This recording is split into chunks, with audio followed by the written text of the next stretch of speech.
Hello, I'm Professor Carrot-phwack Singleton, and I'm going to read you Ching and the Lucky Lettuce Pest, and it's from my book Space Here, which is on Kindle for a very cheap price indeed.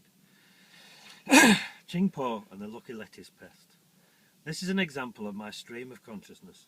Any relation to person living or dead is purely subliminal.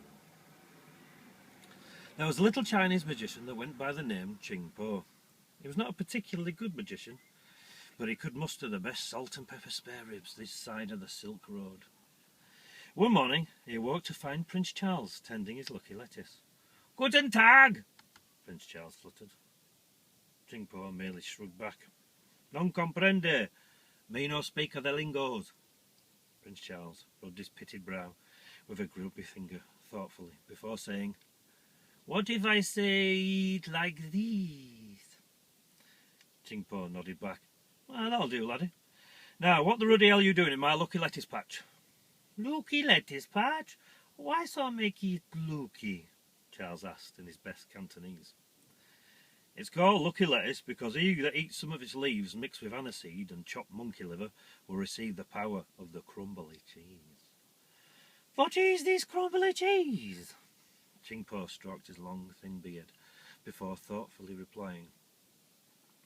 "Crumbly cheese is made by them across dark borders. It's like the cheese of the Dales in many ways. However, three remarkable differences stand it apart from the bester of the rester." "What is the difference? Please tell me." "Hold on to your britches, and I'll tell you the whole thing," scolded Ching.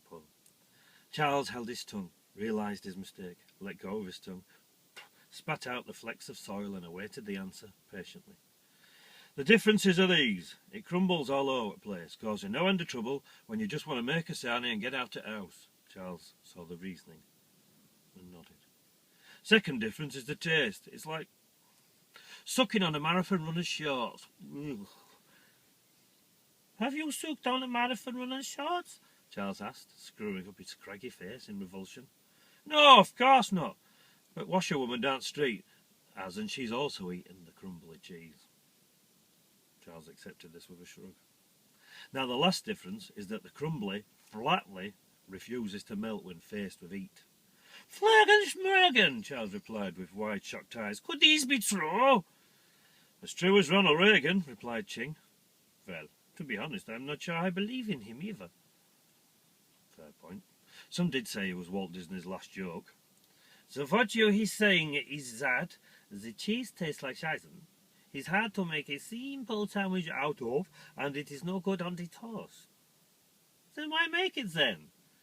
Ching frowned a frown of 1,000 frownies before saying, "Those across dark borders love the stuff.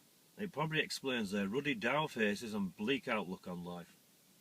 "These still not explain why it is lucky?" Charles asked. Ching grinned a wide, knowing grin, and then explained, "It was the year of the yak. I was having my breakfast of monkey liver and aniseed when we were attacked by the mighty dragons. I ran out of my burning house, tripped on step and fell open-mouthed onto a lettuce patch, thereby swallowing some at lettuce. It must have mixed up with the liver and that and caused a crumbly chemical reaction. I slowly turned into a man-sized block of crumbly cheese. The dragon swooped and scorched and killed, but I just bobbled a bit and tasted a marathon runner's shorts. It was then that I renamed it Lucky Lettuce," finished Ching proudly. Charles clamped with camp joy. A little bit more camp joy. Then asked, "How could you taste the marathon short if you were the cheese?" Ching smacked the top of the camper van, threw up his arms in consternation and said as politely as he could, "Chris on a stick, you are one annoying little man. Always with questions. Why don't you bug off back to where you came from, you giant plank?" Ching then stormed into his hut, slamming the door to watch neighbours. The end. Ish. Ching waited until Charles had bogged off and sneaked out to retrieve his arms. You know, the ones he'd thrown in the air. The constellation arms, remember? Oh, come on, you must remember the constellation arms. Now you do. Yay! See you then!